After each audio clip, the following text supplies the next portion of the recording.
Welcome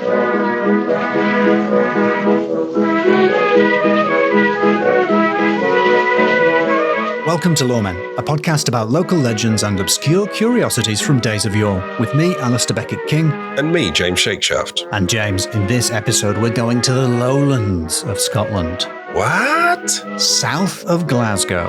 How low can we go? You'll find out. Get ready to meet a ghost who has to be seen to be believed. Or, in this case, described. What? By me to you. Okay, I'm gonna. It's the tale of the Littlemark Murder. Oh, Littlemark. It's not about a guy called Mark, don't worry. Okay, good.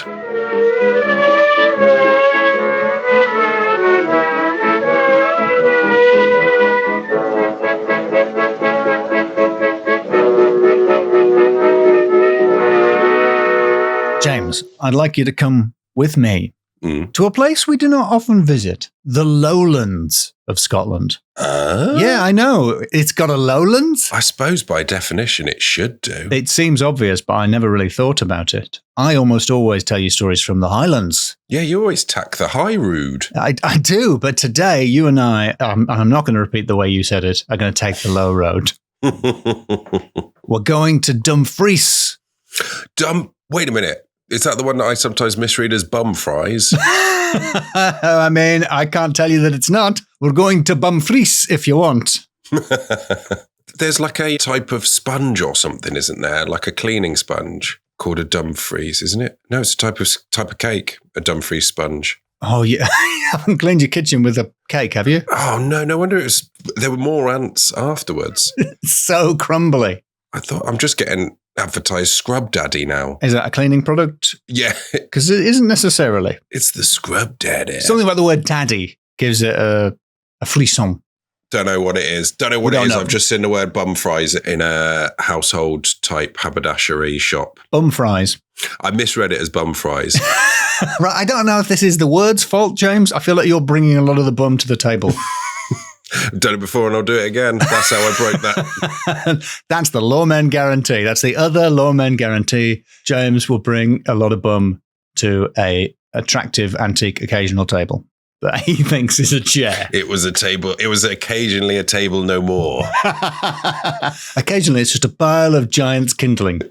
And it does tend to stay that way. So to be specific, we're not just going to Dumfries. We're going to Nithsdale. Nithsdale? The dale of the river Nith.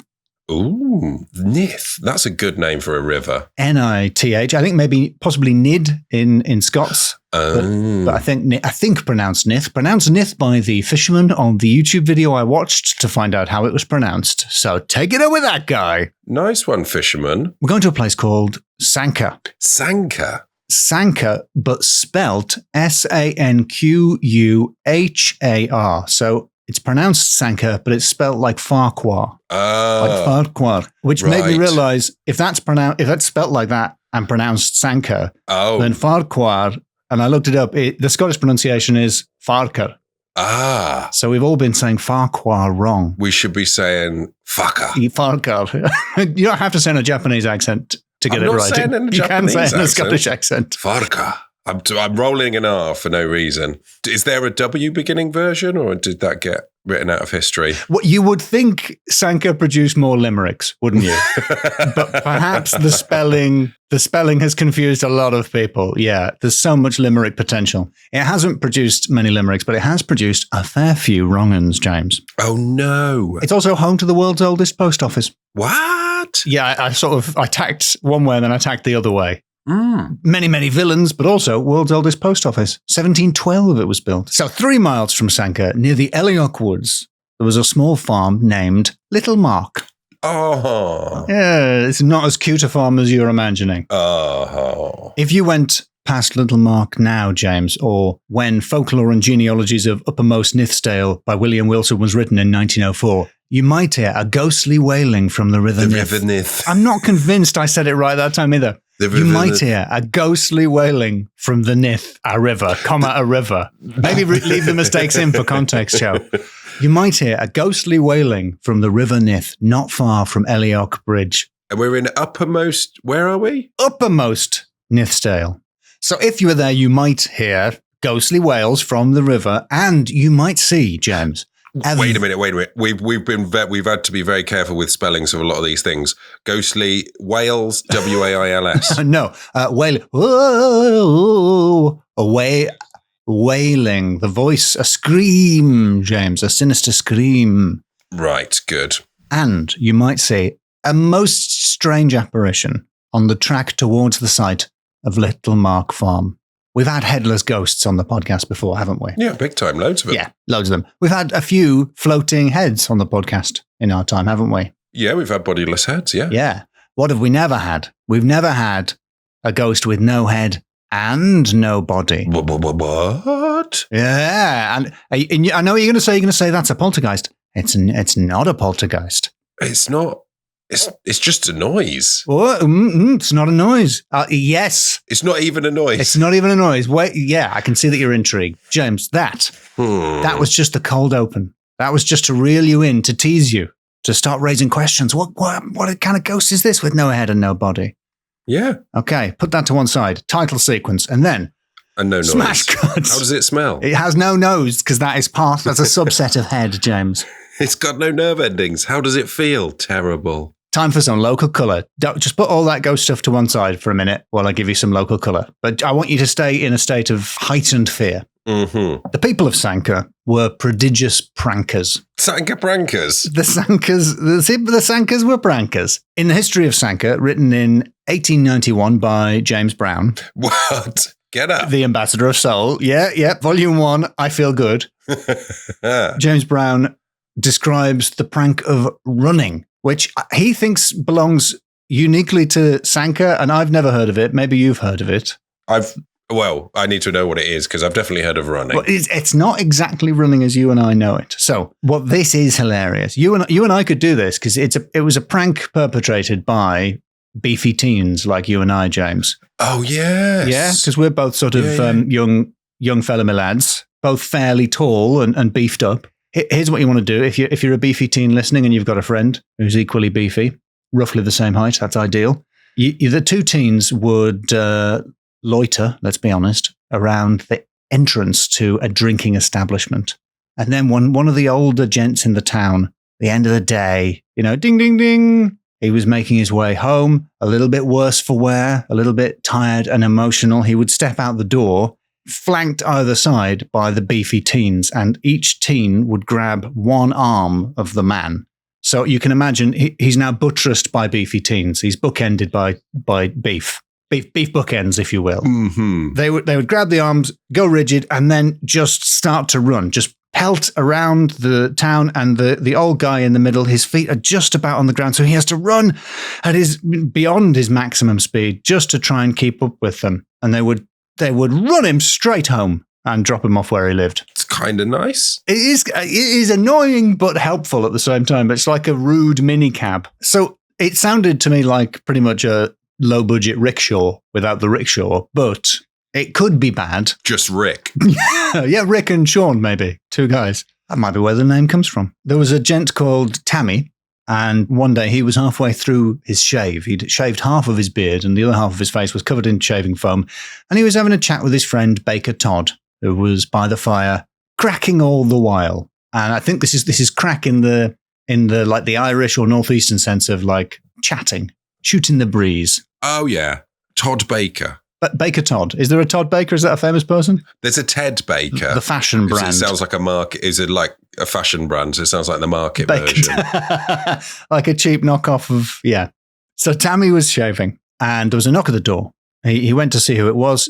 Halfway through his shave, James, a couple of beefy teens jumped him, grabbed him, ran him 3 times around the pump well, brought him home. Oh. During which time, Baker Todd had dulled the poor man's razor, so he couldn't even finish his... Yeah, Baker Todd was in on it all along. He knew it was going to happen. It was a setup. That's just one of the pranks. A Nithsdale shoemaker named Ned had a prank of his own. These are the confessions of a Nithsdale shoemaker.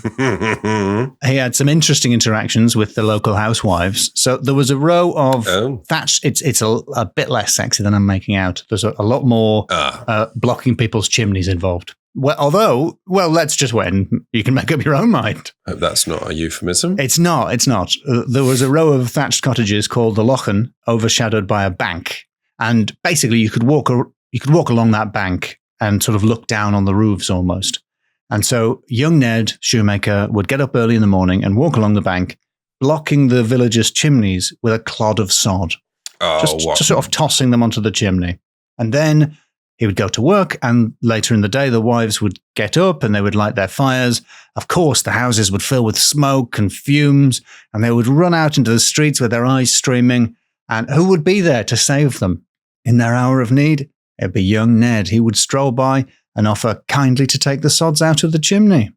And they all thought he was a cracker. Yeah, it earned him a reputation as a real obliging child. I don't know if I've got the accent right there. A real obliging child. Oh, yeah. So there's a couple of Sanka pranks for you. Nearby, you got Sanka Castle with Kryten Peel or Kryten Tower, which was home to the Kryten family, who were the lords of this area. Now, James, it would really help me if you were to say Kryten, like in Red Dwarf here at this point. Yeah, I was going to say, do you mean like in Red... It's not the same Kryten as Kryten from Red Dwarf, I assume. Well, interesting that you should say that. It's spelled differently. There's so many spellings. Creighton, but sometimes it's Kryten, so there's a million different spellings of it throughout history. But yes, actually, this family is via an unusual path the origin of the character Kryten in Red Dwarf's name. What? Yeah. So a member of this Kryten family was James the Admirable Kryten, the Scottish polymath, a famous historical genius in Scotland. And the author J.M. Barrie, not to be confused with Chris Barrie, also of Red Dwarf, took that name for his book, The Admirable Kryten, about a butler who was particularly talented, which was made into a film in 1957. And so, for a time, the way Jeeves and in some countries Sebastian are synonymous with butlers? Know about Jeeves, I did not know about Sebastian. I think in Japan it's Sebastian. Really? Because of an anime or something. But for a time, Kryten was synonymous with butlers. And so Kryten in Red Dwarf, of course, when he first appears, played by David Ross, not Robert Llewellyn, he's the butler on a crashed ship, which is the premise of the film, The Admirable Kryten. A ship crashes and the butler has to look after all of them. And so, yeah, it's like in Red Dwarf is what I'm saying. Wow. Yeah, I didn't know that. I just found that out earlier today. Didn't realise. Good fact. But the rest of them were awful. Every time I read about a Kryten, there's a new person being murdered.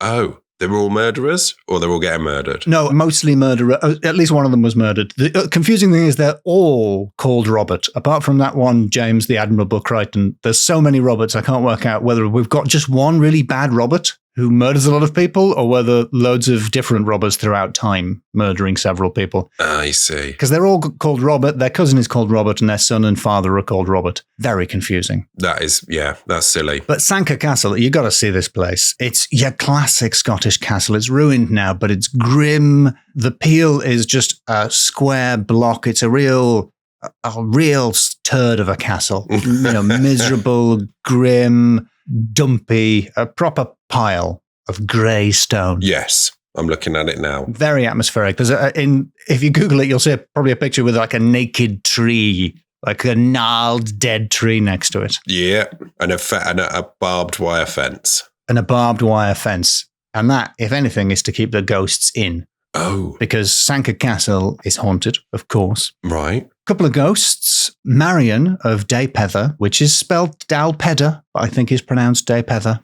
Daypether. Marion of Daypether was murdered by one of the Krytens allegedly, in the late 16th century. And this might be true because apparently, according to Lily Seafield's Scottish Ghosts, 2002, during excavations in the 1870s, a skeleton was found in the grounds of the castle with long hair still attached to the skull. With long hair? Long hair, yeah, like a lady would have. Like, yes. Ooh, was it still growing after death? I cannot prove that, but almost certainly yes. But she is joined by a ghost who is heard and not seen. Ah. The ghost of Sir Thomas Kirkpatrick of Closeburn, or Closebum, if you like. Closebum. Ouch. That was a close burn. Who, according to J. Maxwell Wood's Witchcraft in the southwestern district of Scotland, I don't know why in there is capitalised, but That's how it's written. Mm-hmm. From 1911, he suffered innocently at the hands of the 6th Lord Kryten, and Sir Thomas makes himself known with the sound of clanking chains. Oh. Although, according to Lily Seafield, the clanking ghost is actually John Wilson, who was a friend of Sir Thomas, who the Lord Kryten hanged out of spite. So that's a bit of fuzziness there. And modern accounts I've read of the stories have it completely differently. They have John Wilson taking the blame for Marion of Daypether's murder and being hanged. So they're sort of he was her lover, and the Kryten was envious. So all the ghosts are sort of bundled together in a confusing way. A ghost love triangle. Yeah. Well, one of them is alive, but 2 of the points of that triangle are dead. And the other point is an unadmirable Kryten. Oh, no. Now let us leave Sanka and turn to the stretch of road which runs alongside the river Nith. Yes. Which was, I don't need to tell you, remarkable for its huge and girthy trees. Hey. James Brown is obsessed with this. He describes the trees. You might be tempted to just describe the height. Not James Brown. He mainly goes for girth and occasionally mentions the height of a tree. The trees by Eliok House were even more impressive, apparently. He describes one as being 172 inches around the butt. Oy. Which suggests that Sir Mix-a-Lot was perhaps an uncredited contributor. Yeah. Well, I guess James Brown is a musician. Well, they weren't the same genre. They would have mixed in similar circles. They could have collaborated. That same route along the river was often travelled by peddlers. Sorry, just trying to think of a junk in the trunk. You don't want to leave 172 inches around the butt just yet. No. You want to stay in this area of the podcast for a while. Yeah. But it helps you visualize the area. Huge trees, a river, a lonely road, oft travelled by chapmen or peddlers, people who would go door to door selling, but selling chapsticks. Well, while you and I might find door-to-door salesmen a little annoying, if they still existed, you can't imagine how popular peddlers were in the lonely countryside in the olden days. I'm going to read from James Brown's book, doing a generic American accent to distinguish him from the Scottish. He is obviously a Scottish writer, but I've also got William Wilson to quote in a minute, so I'm going to do an American accent for James Brown, because he's American, right? I'm not going to do a specific impression of James Brown. I'm not going to sing it. I'm just going to do American. Okay, I'll just give you an intro then. Their visits were looked forward to and were always welcome. Not only did the womenfolk in particular take pleasure in the inspection of his wares, which he was careful to spread out in the most tempting fashion, but the good man was always glad too to see the peddler. He gladly welcomed the visit of one who had not only a well-filled pack, but a mind stored with the folklore of the whole wide district and the current public news of the country. In days when people's society was confined to that of their nearest neighbours, before the age of newspapers and railways, the peddler's crack was the only source from which they could learn what was going on outside the circle of their own immediate surroundings. This James Brown, he's talking about the thickness of the trunks. Yes. I pronounce that with 2 C's. The size of these peddlers' packages. TRUNCC or THICC. Both. The size of these peddlers' packages. Yes, yeah. And then you're getting the news out of the peddler's crack? Getting the news out of the peddler's crack and spreading his wares in the most tempting fashion, yeah. Oy, oy, oy. If I had been James Brown, I probably would have tried to get Papa's Got a Brand New Bag in there. But seems like he missed opportunity, really. Does. But let me tell you, James, when an unfortunate peddler called at Littlemark Farm one night, the tenants of that farm were after more than his crack. It's time to meet our headless and bodiless ghost. What? I'd almost forgotten. Yeah, I know. I set it up at the start, remember? The pre-title sequence, the cold open? William Wilson writes, Littlemark is a small farm on the Eliok estate, about 3 miles from Sanka, on the right bank of the Nith. The house is surrounded by trees, doesn't mention how girthy they are, just move straight on. Okay. And is altogether a very lonely spot. For many years, this place had the reputation of being haunted. The apparition was seen by persons passing near the house in the gloaming or hazy moonlight and took the form of a bundle of goods, like a peddler's pack, moving along the ground a short distance in front of the observer. What? On a nearer approach, the pack disappeared, or rather, mysteriously lessened and melted into space. So the ghost of the peddler is the peddler's backpack on his shoulders. Just the package. Yeah. I don't think I've had a ghost where it's just his accessories, basically. Just the bum bag. Or like a ghost on a school trip. You probably couldn't tell because they'd be mixed in. You know, when it's you see a bunch of kids and they've all got the same backpack. All backpacks, yeah. You probably wouldn't be able to tell if there was a ghost backpack amongst them. It's a new kind of ghost, as yet unrecorded by lawmen. So not far away in Sanka, there was a shepherd called Andrew Gourlay, who I think I would call Sandy Gourlay, but it doesn't say that other people called him that. But he was courting young Mary Graham of Littlemark Farm, and she invited him to a tryst one night at the farm where she lived with her brutish brothers, Robert and Joseph.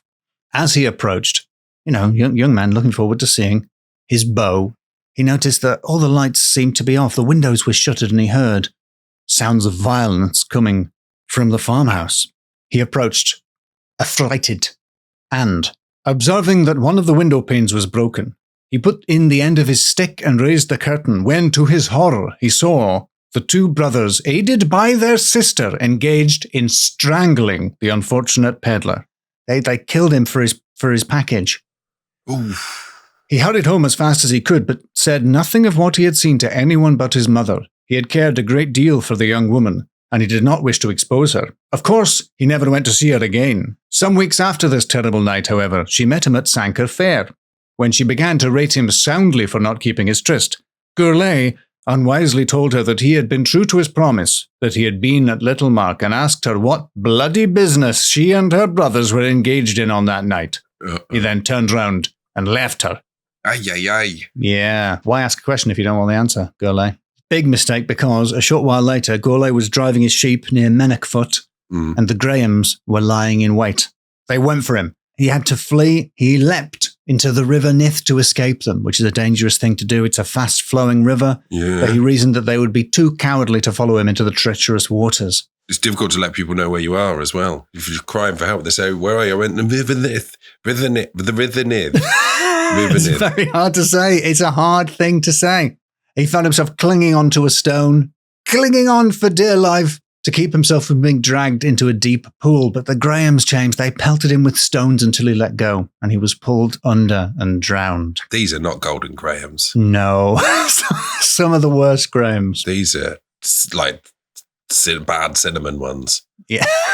Of course, his poor mother immediately worked out what had happened, because she knew that the Grahams were responsible for murdering the peddler. And she roused the local Sanquharians, you might call them, Sankas, and they headed to Littlemark Farm, only to find that the Grahams had flown the coop. They escaped justice. It was years until the peddler's body was found in the peat of Elioch Moor, perfectly preserved, it is said, although when it was exposed to air, it crumbled to, friend of the podcast, dust.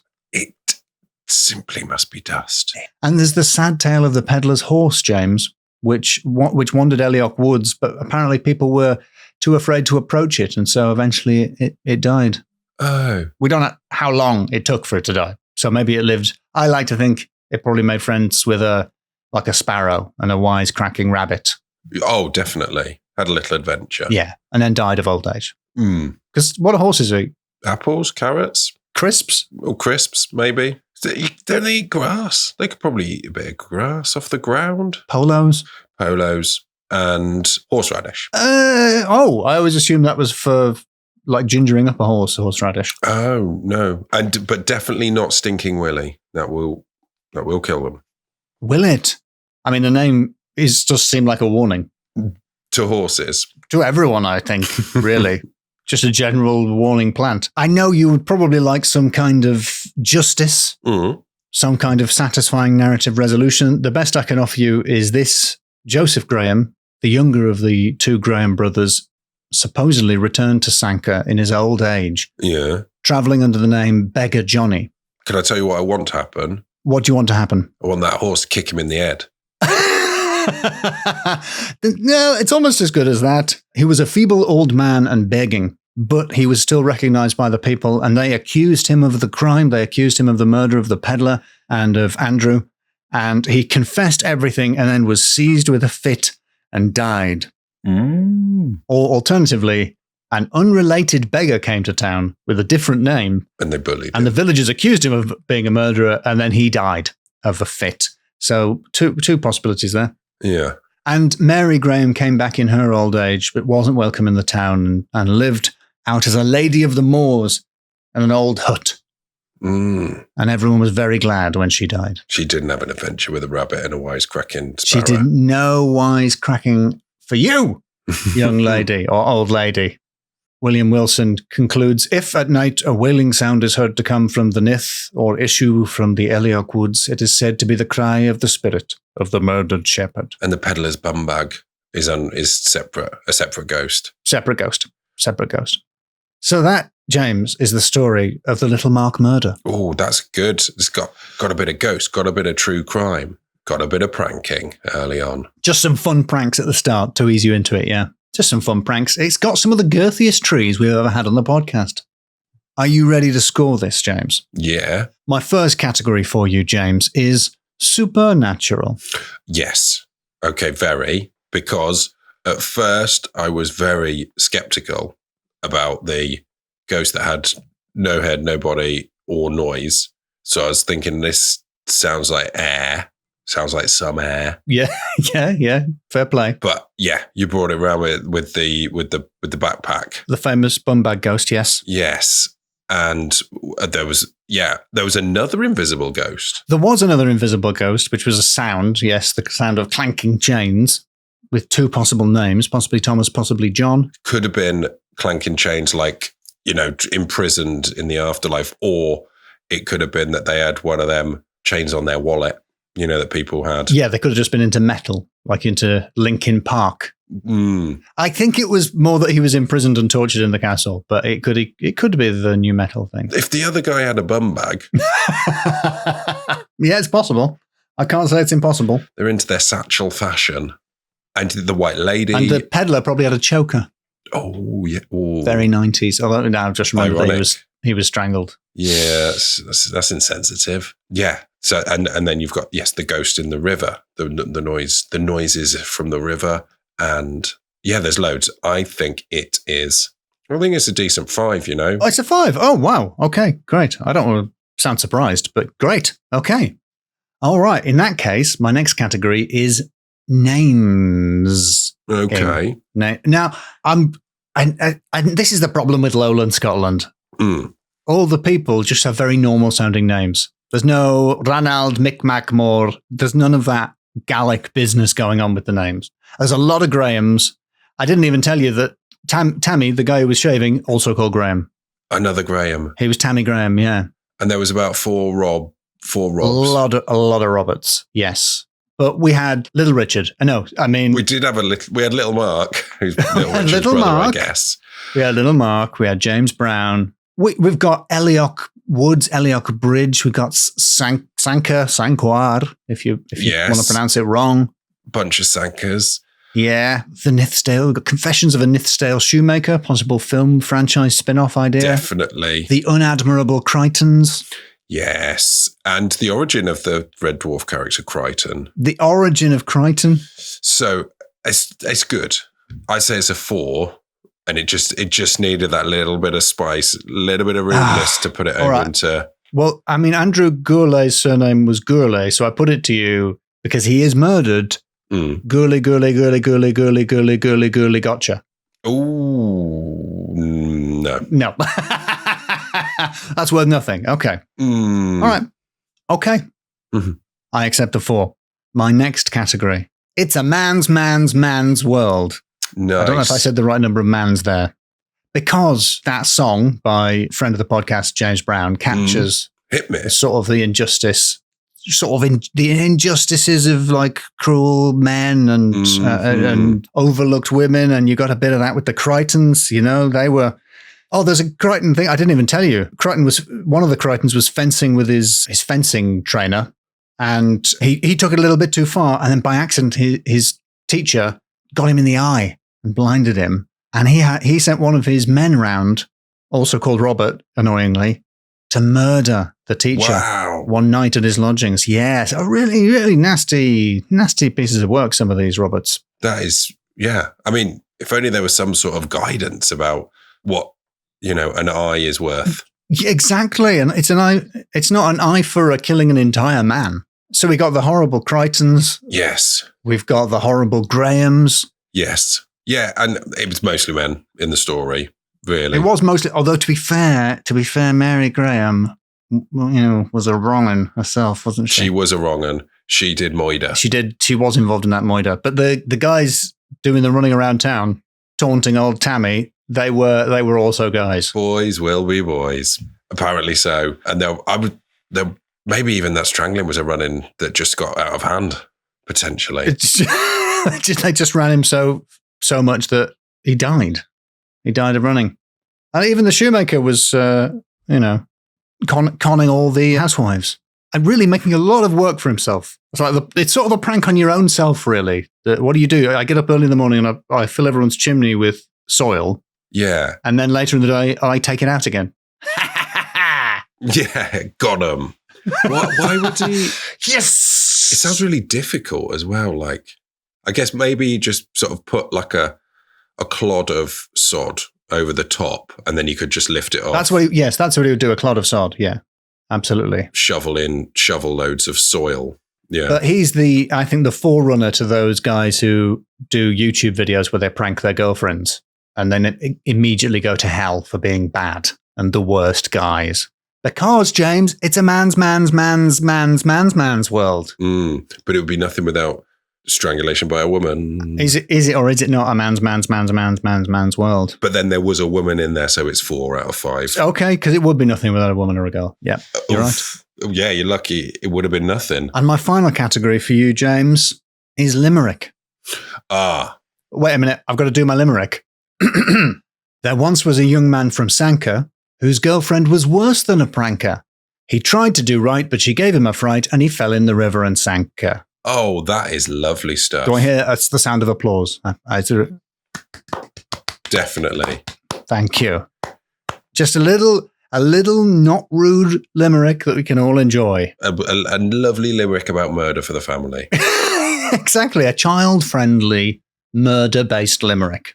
That was fantastic. Thank you very much. And as we all know, the rhyme scheme of a limerick is such that it has 5 lines, so it has to be 5 points. Yes, I did that on purpose. I knew how many lines there were in a limerick, but I was hoping you weren't thinking about how many rhymes there are in a limerick, because that's 2. Oh, thank you very much. That was a very high-scoring episode. Thank you, James. Have I taken advantage of you because you're weak? You're in a weakened state, like an old lion. Yes, I think you have.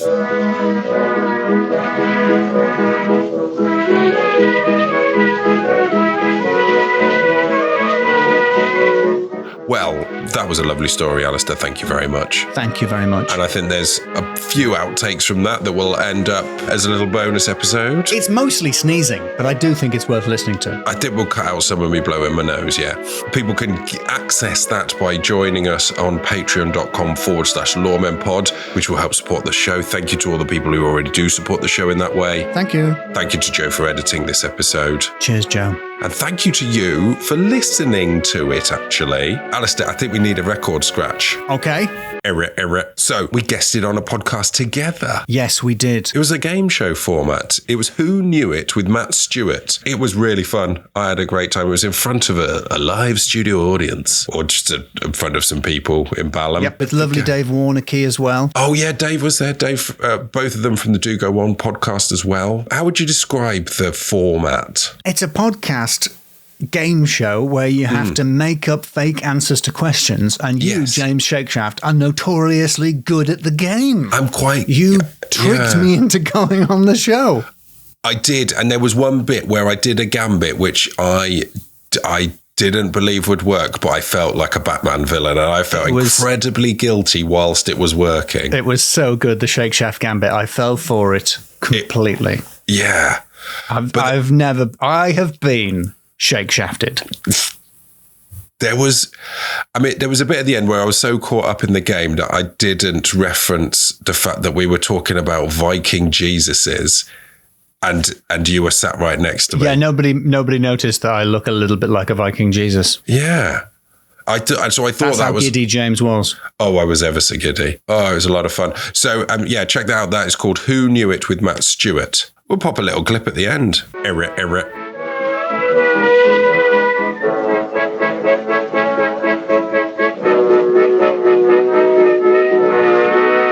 Rachel in the front row, this is your question. The Mitford sisters, don't give anything away with your face.